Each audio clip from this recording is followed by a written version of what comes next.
ஆண்டவரும் இரட்சகருமாகிய இயேசு கிறிஸ்துவின் நாமத்தில் உங்கள் யாவருக்கும் அன்பின் வாழ்த்துக்கள். என கண்பானவர்களே, இந்த நாளிலும் தேவனாகிய கர்த்தர் நம்முடைய இருதயத்தில் இருக்கும் ஒவ்வொரு காரியங்களுக்கும் பரலோகத்தில் இருக்கிற நம்முடைய பரமபிதா சிங்காசனத்திலிருந்து உத்தரவு அருளப் போகிறார். சரி, தேவனிடத்திலிருந்து உத்தரவு புறப்பட்டு வர வேண்டும் என்று சொன்னால் நாம் என்ன செய்ய வேண்டும் என்று வேதம் தெளிவாக சுட்டி காட்டுகின்றன. நம்முடைய தேவன் தம்முடைய ஜனத்திற்காக தாராளமான நன்மைகளை ஏற்படுத்தி வைத்திருக்கிறார். ஏற்ற காலங்களிலே அவர் உங்களுடைய இருதயம் மகிழும்படியாக தம்முடைய வல்லமையினால் செய்து முடிக்க போதுமானவர். சரி, இன்றும் நம்முடைய வேண்டுதல்கள் கேட்கப்படுவதற்கு ஆண்டவராகிய தேவன் நம்மிடத்தில் எதிர்பார்க்கிற ஒரே ஒரு காரியம், அதை குறித்து வேதத்தில் வாசிக்க கேட்கும் பொழுது சங்கீதம் 37:4 சற்றே நீங்கள் கவனியுங்கள். கர்த்தரிடத்தில் மனமகிழ்ச்சியாய் இரு, அவர் உன் இருதயத்தின் வேண்டுதல்களை உனக்கு அருள் செய்வார். இங்கே வாசிக்க கேட்கும் பொழுது வேதம் தெளிவாக சொல்கின்றன. ஏதோ ஒரு குறிப்பிட்ட காரியத்தை பற்றி ஆண்டவர் சொல்லவில்லை. உன் வேண்டுதல்களை அநேக காரியங்களை சுட்டிக்காட்டி சொல்லுகின்றார். என் அன்புக்குரிய தேவனுடைய பிள்ளைகளே, இந்த தொலைக்காட்சியின் வாயிலாக இதை கவனித்துக் கொண்டிருக்கிற ஒவ்வொரு தேவனுடைய பிள்ளைகளும் ஒவ்வொரு விதமான வேண்டுதலோடு கூட இருக்கிறோம். சிலருடைய வாழ்வில் சோகமான காரியம் முடிவுக்கு வருமா என்று வேண்டுதல்கள் இருக்கத்தான் செய்கிறது. மறுபக்கத்தில் நமக்கு நிகழ்ந்து முடிந்த ஒரு காரியத்திற்கு நல்ல ஒரு முடிவு புறப்பட்டு வருமா என்று கேட்கக்கூடியவர்கள் இருக்கத்தான் செய்கிறீர்கள். தொடங்கிய காரியத்தை முடிப்பது எவ்வண்ணமாக என்று நீங்கள் யோசிக்கக்கூடியவர்களும் உண்டு. சிங்காசனத்தில் வீற்றிருக்கிற தேவன் சொல்கிறார், எல்லா காரியத்திற்கும் அதைத்தான் நீங்கள் கவனிக்க வேண்டும். படிக்கிற பிள்ளைகளுக்கு ஞானம் தேவைப்படுகிறது. தொழில் தொடங்குகிறவர்களுக்கு வேலைக்கு ஆட்கள் தேவை. அதை நிறைவேற்றக்கூடியதான பொருளாதார தேவைகள், மறுபக்கத்தில் சில அனுபவங்கள் தேவைப்படுகின்றன. இது இவருடைய வேண்டுதல். ஒரு அரசாங்கத்தை நடத்த வேண்டும் என்று சொன்னால் ஆற்றல் தேவை, அதற்குரியதான அனுகூலங்கள் தேவை. அது ஒரு பக்கத்தில் நிகழ்ந்து கொண்டிருக்கின்றன. ஒரு ஆலயத்தை நடத்த வேண்டும் என்று சொன்னால் அதற்கும் சில வேண்டுதல்கள் இருக்கத்தான் செய்கிறது. உலகிலே தோன்றின ஒவ்வொரு மனிதனுடைய வாழ்விலும் வேண்டுதல். சரி, இந்த வேண்டுதல்களை கேட்கிற தேவன் எப்பொழுது நிறைவேற்றுகிறார் என்று தேவனுடைய வார்த்தை தெளிவாக சொல்லுகிறது. கர்த்தரிடத்தில் மனமகிழ்ச்சியா இரு என கண்பான தேவனுடைய பிள்ளைகளே, இந்த உலகிலே தேவன் நமக்கு வைத்து விட்டு போன மிகப்பெரியதான ஒரு நன்மை தேவ சமாதானம். ஆண்டவராகிய தேவன் நீங்கள் நலமோடு வாழ வேண்டும் என்பதற்காக தான் சிலுவையிலே பாடுபட்டார். நம்முடைய நலன், நம்முடைய மகிழ்ச்சி, நம்முடைய ஆனந்த சந்தோஷம் பெருக வேண்டும் என்பதற்காக தான் சாத்தானுடைய தலையை சிலுவையிலே நசுக்கினார். பொல்லாத ஆவிகளின் துரைத்தனங்களையும் தோற்கடித்தார். சிலுவையிலே வெற்றி சிறந்தார். தம்முடைய ஜனத்தை பார்த்து சொல்லுகிறார், நீங்கள் மகிழ்ச்சியோடு கூட இருங்கள், களி கூறுங்கள், ஆர்ப்பரிப்போடு கூட இருங்கள். உங்கள் வேண்டுதல்கள் கேட்கப்படும். என கண்பான தேவனுடைய பிள்ளைகளே, இன்று உங்களுடைய மனதில் ஒரு மகிழ்ச்சி நிறைவோடு கூட இருக்கட்டும். எனக்கு ஒரு தேவன் உண்டு, அவர் சொல்ல ஆகும், அவர் கட்டளையிட நிற்கும். சரி, இன்று உங்களுடைய வேண்டுதலை கேட்டு எவைகளை தேவன் சொல்ல வேண்டும், எந்த காரியத்தை தேவன் உங்களுக்கு நடத்த வேண்டும், எவ்விதமான காரியத்தை உங்களுக்கு உருவாக்க வேண்டும், எப்படிப்பட்ட காரியத்தில் உங்களை தப்புவிக்க வேண்டும், எந்த காரியத்தில் உங்களுக்கு அனுகூலங்களை ஏற்படுத்த வேண்டும், எந்த காரியத்தில் உங்களுக்கு துணையாக தேவன் வர வேண்டும் என்று நீங்கள் வேண்டுதல் செய்கிறீர்களோ அத்தனை காரியத்திலையும் தேவன் இறங்கி வருவார்.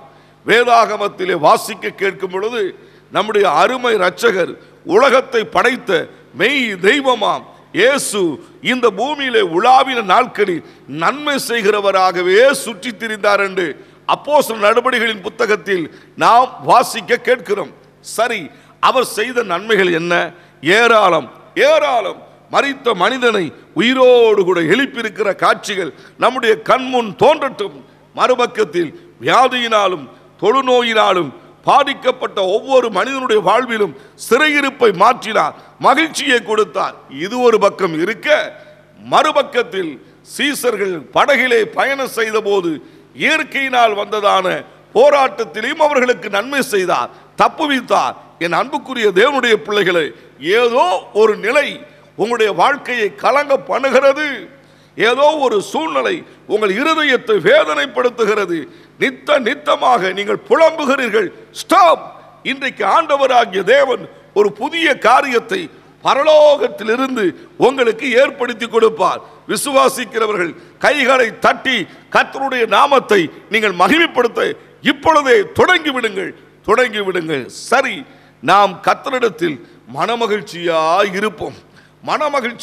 இருப்போம், மகிழ்ந்து களி கூறுவோம். அதுதான் தேவன் நமக்காக செயல்படுகிற நேரம்.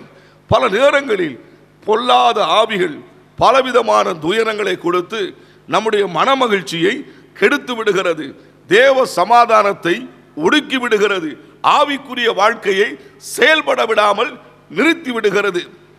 இன்றோ ஆண்டவராகிய தேவன் உங்களுக்கு ஒரு புதிய ஒரு அபிஷேகத்தின் வல்லமை உங்கள் குடும்பங்களில் கடந்து வருகிறது, நீங்கள் காணப்போகிறீர்கள். ஹல்லேலூயா, ஹல்லேலூயா. என் அன்புக்குரிய உள்ளமே, நீங்கள் ஆவிக்குரிய தேவனுடைய பிள்ளைகள் தான். தேவனோடு கூட நடந்தீர்கள். இன்றைக்கு மகிழ்ச்சியாக உங்களால் இருக்க முடியவில்லை. ஏதோ ஒரு தொந்தரவு, ஏதோ ஒரு மனிதனுடைய செயல் உங்கள் ஆவியை ஒடுக்கி வைத்திருக்கிறது. நசரனாகிய இயேசு கிறிஸ்துவின் நாமத்தில் இப்பொழுதே இந்த தொலைக்காட்சியை கவனித்துக் கொண்டிருக்கிற இந்த நேரத்தில் இந்த விடுதலையின் வல்லமை ஒவ்வொருவரையும் தொடுவதாக இயேசுவின் நாமத்தில் உங்கள் விடுதலையை பெற்றுக் கொள்ளுங்கள். மகிழ்ச்சியின் காலங்களை உருவாக்குகிற தேவன் உங்கள் அருகில் நிற்கிறார். கைகளை தட்டி ஆமென். சரி, நாம் மகிழ்ந்து கலிகூற வேண்டும். வேண்டுதல்களை தேவன் கேட்பாரா? கர்த்தரிடத்தில் மனமகிழ்ச்சியா இரு. என் அன்புக்குரியவர்களே, ஒவ்வொருவரும் இருக்க வேண்டும். ஆகாரம் சாப்பிட வேண்டும் என்று சொன்னால் ஒவ்வொருவரும் சாப்பிட்டால்தான் அந்த ஆகாரம் அவர்களுக்கு பசியை அடக்கிவிடும்.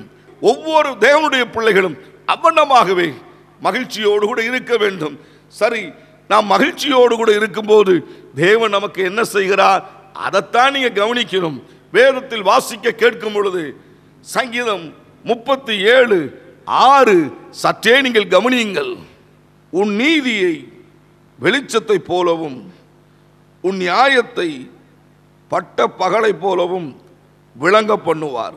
இங்கே வாசிக்க கேட்கும் பொழுது பக்தன் சொல்லுகிறான், கர்த்தரிடத்தில் மனமகிழ்ச்சியாய் இரு, உன்னுடைய நீதி வெளிச்சமாய் பிரகாசிக்கும், அது பட்ட பகலை போல் காணப்படுமா? என கண்பானவர்களே, ஆண்டவராகிய தேவன் இந்த இரண்டு காரியத்தை ஒப்பிட்டு சொல்லுகிறார். உன் நீதி வெளிச்சத்தை போலவும். இதனுடைய காரியங்களை கவனித்து பாருங்கள். சில தேவனுடைய பிள்ளைகள் சொல்வார்கள், ஐயா, நாங்கள் உண்மையாக தான் வாழ்ந்தோம், தேவனுக்கு பிரீதியாக இருந்தோம், தேவனுடைய நாமத்தையே மகிமைப்படுத்தினோம், ஆனாலும் எங்களுக்கு அநியாயம் நிகழ்கின்றன. இந்த அநியாயத்து நிமித்தமாக ஒரு பக்கத்தில் எங்களுடைய மனதில் சில கேள்விகள். தேவன் ஏன் அமைதியாக இருக்கிறார்? தேவன் ஏன் செயல்படாமல் இருக்கிறார்? நாம் உண்மையாக தான் இருந்தோம். இன்றைக்கு ஆண்டவராகிய தேவன் உங்களை பார்த்து சொல்லுகிறார், உங்கள் வழிகள் கர்த்தருக்கு பிரியமாய் இருந்தால் உங்கள் சத்துருக்களையும் தேவன் சமாதானம் பண்ணுவார்.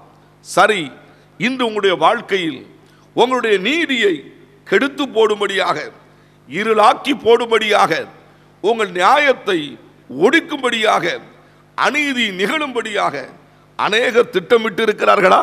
கவலைப்படாதீர்கள், கர்த்தரிடத்தில் மனமகிழ்ச்சியாயிருங்கள். அந்த சூழ்நிலைகளை எல்லாம் தேவன் மாற்றி அமைப்பார். இது தேவன் நமக்கு கொடுத்த ஒரு சுதந்திரம். உன்னுடைய நீதி நீதி நீதி வெளிச்சத்தை போல் காணப்படும் காணப்படும். இது எத்தனை உண்மை பிரியமானவர்களே! சற்றே நீங்கள் கவனித்து பாருங்கள். பல நாட்கள் நம்முடைய நீதி இருளாக்கப்பட்டு விட்டது. இன்னும் ஒரு முன்னேற்றமும் வரவில்லை. நம்முடைய நீதியை ஏதோ ஒரு சூழ்நிலை, ஏதோ ஒரு காரியம் ஒடுக்கி வைக்க பார்க்கத்தான் செய்கிறது. சரி, இந்த வேத பகுதிகளில் அநேகருடைய நீதியை கெடுக்கும்படியாக, அநேகருடைய நீதிக்கு எதிராக புறப்பட்டு வந்த ஜனங்கள் இருக்கத்தான் செய்கிறார்கள். ஒரு பக்கம் யோசித்து பாருங்கள். எலியா தேவனுக்காக வைராக்கியமாக நின்றார். அன்றைக்கு இருந்ததான யெசபேல் ராணி அவனுடைய நீதியை கெடுத்து அவனுக்கு இருளை உண்டாக்க நினைத்த காட்சிகள் இருக்கத்தான் செய்கிறது. உண்மையாக உத்தமமாக தினமும் ஜெபித்ததான தானியேலுடைய வாழ்வில் நீதியை கெடுக்கும்படியாக, இருளாக்கும்படியாக சத்துருக்கள் புறப்பட்டு வந்த போதிலும் தேவன் கைவிட்டாரா? இல்லை, இல்லவே இல்லை. பல நேரங்களில் பெலிஸ்தீர்கள் புறப்பட்டு வந்து இஸ்ரவேலுடைய நீதியை இருளாக்கி போடும்படியாக, இருளை கொடுக்கும்படியாக, துயரத்தை ஏற்படுத்தும்படியாக, அநேக விதமான அம்புகளை எய்யும்படியாக சேனைகளாக புறப்பட்டு வந்த நேரத்திலும் தேவனாகிய கர்த்தர் தேவ ஜனத்திற்கு துணையாக இருந்தார், துணையாக இருந்தார், தப்புவித்தார். அவருடைய நீதியை வெளிச்சத்தை போல் பிரகாசிக்க வைத்தார். தேவ ஜனம் தோற்று போனதாக சரித்திரம் இல்லை. தோல்விகள் வந்த போதிலும் திருத்தி கொண்ட போது, தேவ சமூகத்தை தேடின போது, தேவ சமூகத்தை நாடின போது தேவனாகிய கர்த்தர் இறங்கினார். என் அன்புக்குரிய சகோதர சகோதரிகளை, நீங்கள் இன்றைக்கு ஏதோ ஒரு காரியத்தில் தோல்வியை தழுவிருக்கிறீர்கள். இந்த தோல்வி நிரந்தரம் அல்ல, அது மாற்றப்படும். எப்பொழுது நீங்கள் தேவ சமூகத்திற்கு வர வேண்டும், தேவனை நோக்கி முறையிட வேண்டும். தேவனே, என்னுடைய வேண்டுதல்களை கேட்டருளும் என்று அவரை நோக்கி கூப்பிடும் போது அவர் அதிசயத்தை ஏற்படுத்தி கொடுப்பார். அற்புதமான ஒரு தொடக்கத்தை உங்களுக்கு உருவாக்கி தருவார். சரி, ஆண்டவராகிய தேவன் இன்றைக்கு ஒரு நீதியின் வெளிச்சத்தை நம்முடைய முன்பாக பிரகாசிக்க வைக்க போகிறார். கைகளை தட்டி கர்த்தரை மகிமைப்படுத்துங்கள். நமக்கு முன்பாக ஒரு வெளிச்சத்தின் வாழ்வு இருக்கிறது, வெளிச்சத்தின் வாழ்வு இருக்கிறது. இனி கம்பீரத்தோடு வியாபாரத்தை நடத்த போகிறோம். இனி நம்முடைய நியாயமான சுதந்திரங்களை சந்தோஷத்தோடு கூட சுதந்திரிக்க போகிறோம். நம்முடைய பிள்ளைகளுடைய வாழ்வில் எதிர்காலம் மிகுந்த ஒரு பிரகாசமாகவே புறப்பட்டு வரும்படியாக இஸ்ரவேலின் தேவனாகிய கர்த்தர் நமக்கு கிரியை செய்வார், இரக்க செய்வார். ஆமென். கைகளை தட்டி கர்த்தரை மகிமைப்படுத்துங்கள். நடந்தது என்ன? தேவனாகிய கர்த்தர் தம்முடைய ஜனத்திற்காக செய்கிற காரியம் ஏராளம் ஏராளம், பட்டியலிட்டு கொண்டே இருக்கலாம். இன்றைக்கு ஆண்டவர் சொல்கிறார், உங்களுடைய கையை பிடித்து உங்களுடைய நீதி வெளிச்சத்தை போல் பிரகாசிக்க போகிறது. சரி, 2 நாட்கள் முடிவுக்கு வந்துவிட்டது. கைகளை தட்டி முடிவுக்கு வந்துவிட்டது. கர்த்தரை ஸ்தோத்திரம் பண்ணுங்க. மகிழ்ச்சியோடு தேவனை துதிக்க ஆரம்பித்து விடுங்கள். மேலும் என்ன சொல்லுகிறது? அவர் உங்களை விசாரிக்கிறவர் ஆனபடினா உங்கள் கவலைகளையும் பாரங்களையும் அவர் மேல் வைத்து விடுங்கள். உங்களுடைய நீதிக்கு எதிராக, உங்களுடைய நன்மைக்கு எதிராக, உங்க குடும்பத்திற்கு எதிராக புறப்பட்டு வந்த எல்லா இருளின் அநீதிகளையும் தேவன் ஒடுக்குவார், அப்புறப்படுத்துவார், எல்லைகளை விட்டு துரத்துவார். உங்களுக்கோ ஒரு பாதுகாப்பை ஏற்படுத்தி உங்களை கம்பீரமாக தேவன் நடத்த போகிறார். கைகளை தட்டி கர்த்தரை மகிமைப்படுத்துங்கள். வேதம் சொல்லுகிறது, உங்களுடைய நீதி வெளிச்சமாக தோன்றும், வெளிச்சமாக தோன்றும். இதனுடைய காரியம் தான் என்ன? தேவனுடைய கர்த்தர் சொல்லுகிறார், ஒரு புதிய தொடக்கம், ஒரு புதிய அத்தியாயம் உங்கள் வாழ்வில் உருவாக போகிறது. நம்பிக்கையோடு மகிழ்ச்சியோடு கூட காணப்படுவோம். சரி, 2வது, நாம் மகிழ்ந்து கலிகூறும் போது நமக்கு கிடைக்கும் பாக்கியமான ஒரு வாழ்வை குறித்து வேதம் சொல்லுகிறது. சங்கீதம் 37:17 சற்றே நீங்கள் கவனியுங்கள். துன்மார்க்கருடைய புயங்கள் முறியும், நீதிமான்களையோ கர்த்தர் தாங்குகிறார். இங்கே வாசிக்க கேட்கும் பொழுது ஆண்டவர் 2 காரியங்களை சுட்டி காட்டுகிறார்.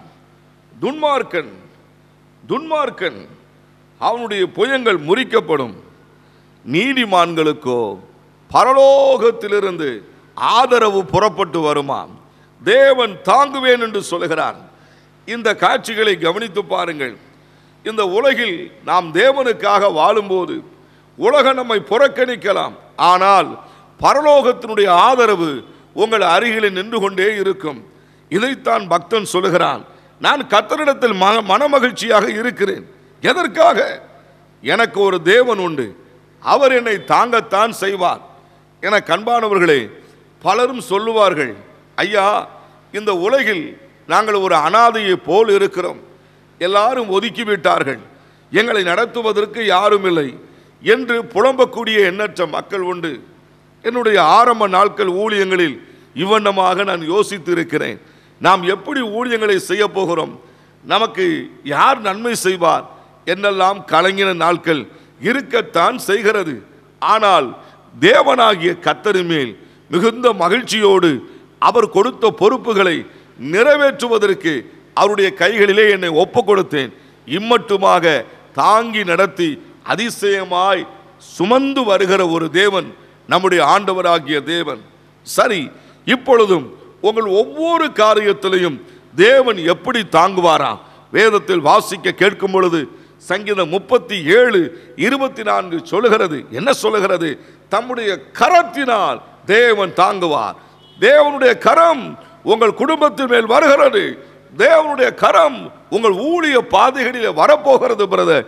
தேவனுடைய கரம் உங்களை தாங்கி நடத்தும்படியாக உங்கள் அருகிலே நின்று கொண்டிருக்கிறது. சோர்ந்து போகாதீர்கள்.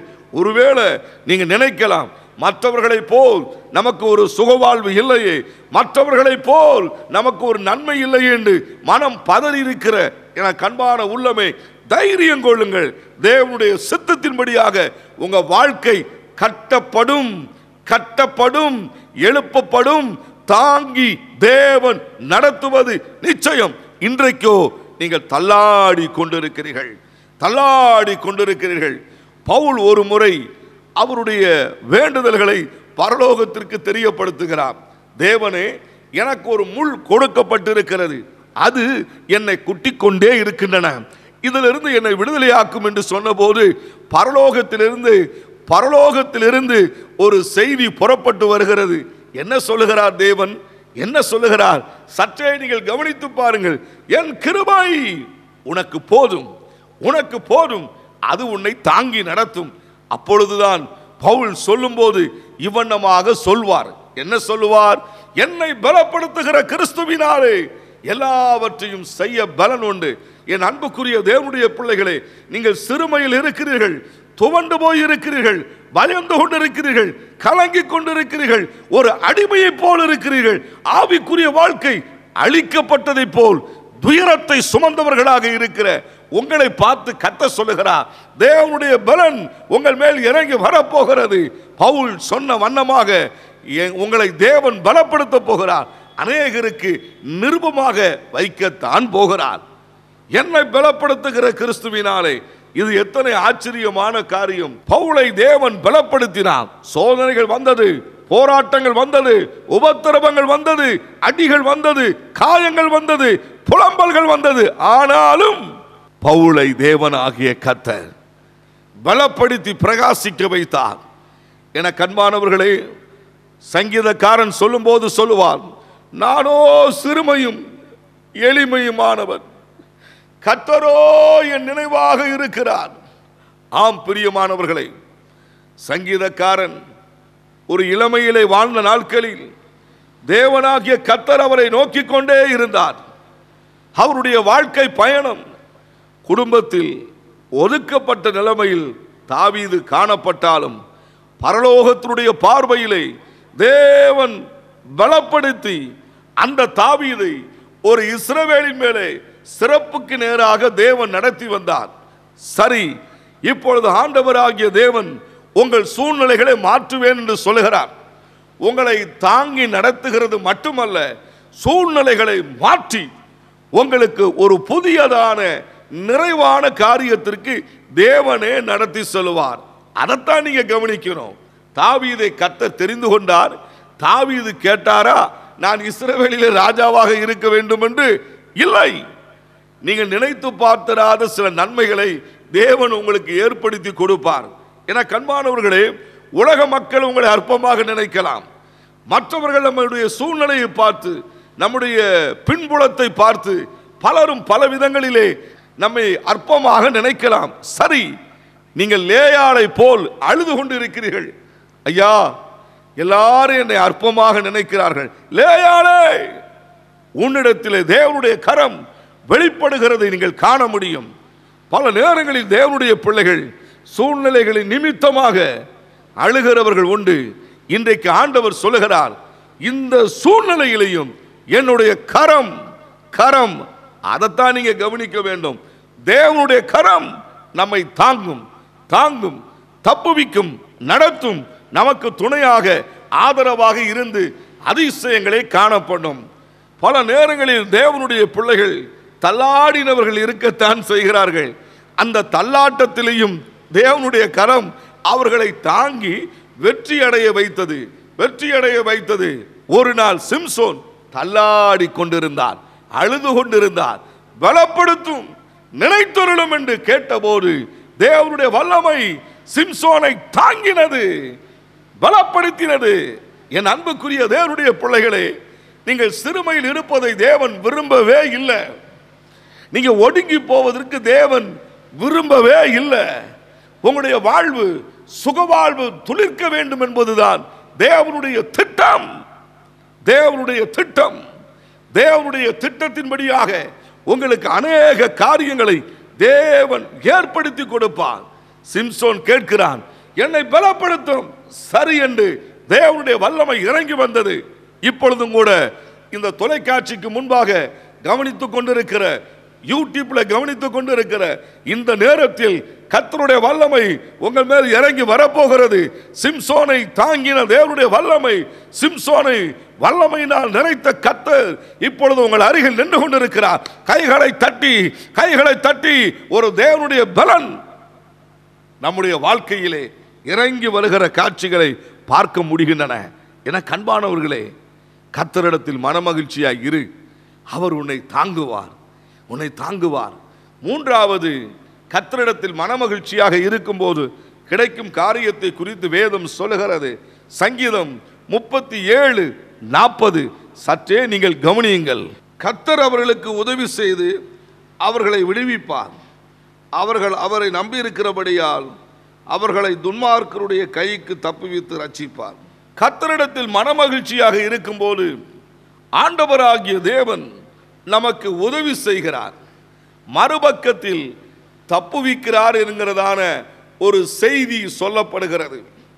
வானத்தை பூமி உண்டாக்கின கர்த்தரிடத்திலிருந்து ஒத்தாசை வரும் என்று சங்கீதக்காரன் சொன்ன வண்ணமாக, என் அன்புக்குரிய தேவனுடைய பிள்ளைகளே, பரலோகத்திலிருந்து ஒத்தாசை புறப்பட்டு வரப்போகிறது, உதவிகள் புறப்பட்டு வரப்போகிறது. சிலர் கேட்பார்கள், எங்களுக்கு ஏன் பிரதர் இந்த உதவி கிடைக்கல? நான் உங்களை பார்த்து கேட்கிறேன், உங்களுக்கு ஏன் கொடுக்கணும் தேவன்? நீங்க கர்த்தருக்காக என்ன செஞ்சீர்கள்? கர்த்தருக்காக நீங்கள் என்ன செய்தீர்கள்?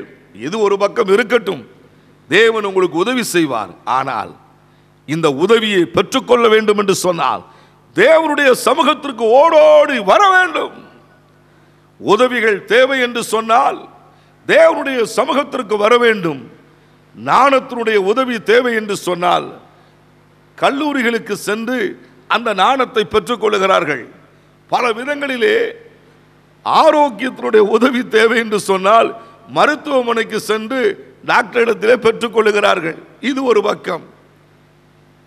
சில நேரங்களில் தொழிலை தொடங்குவதற்கு லோன் வாங்க வேண்டும் என்று சொன்னால் பேங்கில் சென்று அதை பெற்றுக்கொள்ளுகிறார்கள். அதெல்லாம் கிடைக்கின்றன. ஆனால் பரலோகத்தில் இருக்கிற தேவனிடத்திலே உங்களுக்கு உதவி வேண்டும் என்று சொன்னால் அவரிடத்திற்கு நீங்கள் வர வேண்டும். அதைத்தான் தேவன் எதிர்பார்க்கிறார். நீங்கள் எல்லாரும் என்ன செய்வீர்கள்? அங்கே போகலாம், இதை பார்க்கலாம், அதை செய்யலாம், அவரை பார்க்கலாம், இவரை பார்க்கலாம். ஆனால் உங்களுக்கு உதவி செய்கிற தேவனை மட்டும் பார்ப்பதற்கு ஞாயிற்றுக்கிழமை உங்களுக்கு விருப்பம் இல்லை பிரதர், நேரம் இல்லை பிரதர். சில சொல்லுவார்கள், ஞாயிற்றுக்கிழமை ஆராதனைக்கு போக நேரம் இல்லை அப்படிம்பாங்க. உங்களை பார்த்து சாத்தான் சிரிப்பான். படைத்த தேவனை, உலகத்தை படைத்து ஆளுகிற தேவனே ஒரு ஓய்வு நாளை நியமித்து வைத்திருக்கிறார். அவர் ஓய்ந்திருந்தாராம். ஒரு மண்ணான மனுஷன் சொல்லுகிறார், அது கிறிஸ்தவ பெயர்களை வைத்துக் கொண்டிருக்கிற மனிதர்கள் சொல்லுகிறார்கள், இந்த மனுக்குலம் சொல்லுகிறது என் ஆண்டவரை பார்க்க நேரமில்லை, இந்த வேதத்தை நேசிக்க நேரமில்லை. ஏனென்று சொன்னால் அவ்வளவு வேகமாக ஓடுகிறோம் என்று சொல்லுவார்கள். நீங்க ஓடுகிறது நல்லது பிரதர், நல்லது, உற்சாகம். ஆனால் உதவி செய்கிற தேவ சமூகத்திற்கு வந்தால் மட்டும்தான் உங்களுக்கு அவர் செய்ய வேண்டியதை அவர் செய்வார். சரி, எவ்வளவுதான் இருந்தாலும் மருத்துவமனைக்கு போகத்தான் செய்கிறார்கள் தங்களுடைய ஆரோக்கியத்திற்காக. ஆனால் தேவனுடைய சமூகத்திற்கு வருவதற்கு நேரமில்லை என்று சொல்லுவார்கள். எத்தனையோ பேர் மருத்துவமனையில் போய் உட்கார்ந்திருப்பார்கள். நான் அதை தவறாக சொல்லவில்லை. ஆனால் அத்தனை மணி நேரம் ஆலயத்தில் இருப்பதற்கு உங்களுக்கு விருப்பம் இல்லை, தேவனுடைய சமூகத்தில் இருக்க விருப்பம் இல்லை. ஏன்? எதற்காக? இந்த தேவனுடைய தொடர்பை பற்றி உங்களுக்கு நன்கு ஒரு புரிந்து கொள்ளுதல் இல்லை. ஆனால் வேதம் சொல்லுகிறது, உதவி செய்வார், விடுவிப்பார். இந்த இரண்டு செய்திகளும் உங்கள் எல்லைகளுக்குள் இனி புறப்பட்டு வர வேண்டுமா? என் அன்புக்குரிய சகோதர சகோதரிகளே, சில உதவிகள் நின்று போய் இருக்கிறது, வந்த சில நன்மைகளும் தடுக்கப்பட்டு இருக்கிறது. சில நன்மைகளை சிலர் கெடுத்தும் விட்டுட்டார்கள்.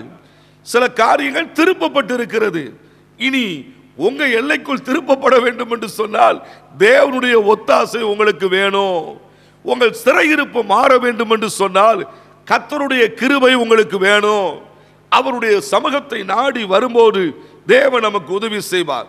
சரி, இந்த உலகிலே ஆண்டவரிடத்திலே எவ்விதமான உதவிகளுக்கெல்லாம் ஜனங்கள் போயிருக்கிறார்கள் என்று பார்க்கும்போது, இயற்கையினால் வந்த ஒரு போராட்டம். சீசர்கள் கடலிலே பயணம் செய்கிறார்கள். காற்றும் கொந்தளிப்பும் பலமாய் இருக்கும் போது, ஐயரே எங்களுக்கு உதவி செய்யும் என்று கேட்கிற காட்சி. சரி, இன்றைக்கு இயற்கையினால் சில மனித திட்டத்தின் நிமித்தமாக, சில உயர் அதிகாரிகளின் திட்டத்தின் நிமித்தமாக உங்களுக்கு எதிராக நீங்கள் பணி செய்கிற இடங்களில் உயர் அதிகாரிகள் உங்களை ஒடுக்க நினைக்கிறார்களா? உங்களுடைய வாழ்வை கெடுக்க நினைக்கிறார்களா? கவலைப்படாதீர்கள். ஒரு நாள் ஒருவர் சொன்ன அந்த காரியம், ஐயா நான் பணி செய்கிற இடத்தில் நான் உண்மையாக இருக்கிறேன், உத்தமமாக இருக்கிறேன், என்னுடைய உத்தமத்தில் நடக்க விடாமல், பணி செய்ய விடாமல் கெடுக்கும்படியாக எனக்கு எதிராக போராடி கொண்டிருக்கிறார்கள். ஒன்றல்ல இரண்டல்ல, அவ்விதமாக நான் போராடி கொண்டிருக்கிறேன். மனதில் அமைதி இல்லை பிரதர், எங்களுக்காக நீங்கள் ஜெபிக்க வேண்டும். இந்த முறை எங்களுக்கு ஒரு டிரான்ஸ்ஃபர் கிடைத்து விட்டால் நன்றாக இருக்கும் என்று அவர்கள் கேட்டார்கள். அவர்கள் சொல்லும் போது சொன்னார்கள், நான் பணி மாற்றம் செய்ய வேண்டும் என்று சொன்னால் அந்த இடத்திலே 2-3 இடங்கள் தான் இருக்கிறது. இதற்கு எத்தனையோ பேர் போட்டி போடுகிறார்கள் பிரதர். எனக்கோ எந்த பின்புலமும் இல்லை, எந்த பேக்ரவுண்டும் இல்லை, நான் யாரை நம்பி இருப்பேன்? எனக்காக ஜெபியுங்கள் என்று சொன்னார்கள். கர்த்தருடைய கிருபை அந்த சகோதரிக்கு இரக்கம் செய்தது. அந்த 2-3 பேர்கள் இருக்கிறதான அந்த பணி மாற்றத்தில் இந்த சகோதரிக்கும் ஒரு அற்புதத்தை ஆண்டவர் செய்து கொடுத்தார். அவர்கள் மகிழ்ச்சியோடு கூட சொன்னார்கள், அப்பாடி நான் தப்பிச்சிட்டேன்ப்பா, கர்த்தருடைய கரம் எனக்கு உதவி செய்தது. ஆனந்த மகிழ்ச்சி. என கண்பான தேவனுடைய பிள்ளைகளே, நம்முடைய தேவனாகிய கர்த்தர் நமக்கு உதவி செய்து நம்மை தப்புவிக்கிறவர். நீங்கள் எந்த நிலையில் இருந்தாலும் சரி, இன்றைக்கு தேவன் உங்களுடைய சிறையிருப்பை மாற்றப் போகிறார். கைகளை தட்டி, உங்கள் சரீரத்தில் இருக்கிற சிறையிருப்புகள் மாறும். உங்களுடைய குடும்பத்தில் இருக்கிற சிறையிருப்புகள் இயேசுவின் நாமத்தில் மாறும். ஒரு புதியதான அபிஷேகத்தின் வல்லமை உங்கள் எல்லைகளுக்குள் கடந்து வரும். நீங்கள் நித்தமும் நடத்தப்படுவீர்கள். தேவனாகிய கர்த்தருடைய கரத்தின் ஆதரவை நீங்கள் காண்பீர்கள். வேதம் என்ன சொல்லுகிறது? உதவி செய்வார், விடுவிப்பார். உதவி செய்வார், விடுவிப்பார். உங்களை விடுவிக்கிறது. உங்கள் சத்துருக்கள் காண போகிறார்கள். கைகளை தட்டி கர்த்தரை மகிமைப்படுத்துங்க. உங்களுடைய சத்துருக்கள் காண போகிறார்கள். சத்துருக்கள் நிமித்தமாக நிந்தைகளை அனுபவித்தீர்கள், பாடுகளை அனுபவித்தீர்கள், துயரத்தை அனுபவித்தீர்கள், கண்ணீர்களை அனுபவித்தீர்கள், கவலையோடு கூட காணப்பட்டீர்கள். நிறுத்தப்பட போகிறது.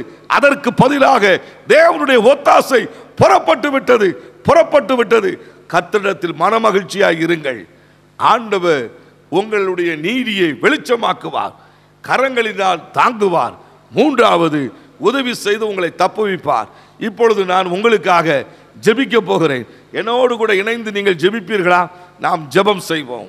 பரலோக பிதாவே, நாங்கள் உம்மை ஸ்தோத்திரிக்கிறோம். ஆண்டவரே, உம்முடைய குமாரனாகிய இயேசு கிறிஸ்துவின் நாமத்தினால நாங்கள் ஜெபிக்கிறோம். இப்பொழுதும் கூட கர்த்தாவே, என்னோடு கூட இணைந்து ஜெபிக்கிற ஒவ்வொருவருக்காக நாங்கள் ஜெபிக்கிறோம். எல்லா நிலைகளிலும் ஒரு மாற்றம் வரட்டுயா. இவர்கள் மகிழ்ச்சியோடு கர்த்தரை நம்பி இருக்கிறார்கள் அப்பா. தேவனே, ஒரு வெளிச்சம் பிரகாசிக்க பண்ணுகிறதற்காக நன்றி. இவர்களை தூக்கி எடுத்து நிறுத்த போகிறதற்காக நன்றி. துயரத்தின் பிடியிலிருந்து இவர்களை விடுதலையாக்க போகிறதற்காக நன்றி. தப்புவிக்க முடியாமல் கடன் பாரம் ஒரு பக்கம், தொழில் ஏற்பட்ட நஷ்டம் ஒரு பக்கம், உறவினருடைய நெருக்கங்கள் ஒரு பக்கம், என்ன செய்ய என்று தெரியாமல் கலங்கி கொண்டிருக்கிற ஒவ்வொருவருக்கும் என் ஆண்டவருடைய ஆதரவின் கரம் வெளிப்படட்டும். அற்புதம் செய்யுங்கப்பா, கிருபையாய் நடத்துங்கப்பா. மகிழ்ச்சியோடு கூட இவர்கள் காணப்பட இவர்களுக்கு உதவி செய்யுங்கப்பா. உங்க கரங்களில் ஒப்பு கொடுக்கிற ராஜா, உங்க கரங்களில் ஒப்பு கொடுக்கிறோம். இவர்களுக்கு உதவி செய்து எல்லாவற்றிலும் துணை நின்று ஒரு அற்புதம் செய்ய வேண்டும் நாங்கள் ஜெபிக்கிறோம் ஐயா. எந்த இடத்திலே தோற்று போனார்களோ அங்கே இவர்களுக்கு உதவி பிறக்கட்டும் ஐயா. எந்த இடத்தில் இழந்தார்களோ அந்த இடத்திலே நன்மைகள் இவர்களுக்கு புறப்பட்டு வரட்டும் ஐயா. எந்த இடத்தில் கண்ணீர் வடித்தார்களோ அந்த கண்ணீருக்கு பலன் கிடைக்கட்டும் ஐயா. எந்த இடத்தில் எல்லாராலும் ஒதுக்கப்பட்டார்களோ அந்த இடத்தில் ஆண்டவரே இவர்கள் தலை நிமிர்ந்து நிற்கட்டும் ஐயா. தேவனே, உமக்காக பிரகாசிக்க, உம்முடைய நாமத்திற்கு மகிமையாக எழும்பி நிற்க இவர்களுக்கு கிருபை செய்யுங்க, கிருபை செய்யுங்க, கிருபை செய்யுங்க. இவர்களை ஆசீர்வதிங்க. இயேசுவின் நாமத்தில் ஆசீர்வதித்து ஜெபிக்கிறோம் நல்ல பிதாவே. ஆமேன், ஆமேன். எங்கள் முகவரி பிரதர் கே. செல்வம், இயேசுவின் வெற்றி ஊழியம், 1E கீழ் 280, போல்பேட்டை மேற்கின் தொடர்ச்சி, மீளவிட்டான் ரோடு, தூத்துக்குடி. அவர் contact brother K. Selvam, victory of Jesus ministry, 1E பார் 280, போல்பேட்டை வெஸ்ட், மீளவிட்டான் ரோடு, தூத்துக்குடி.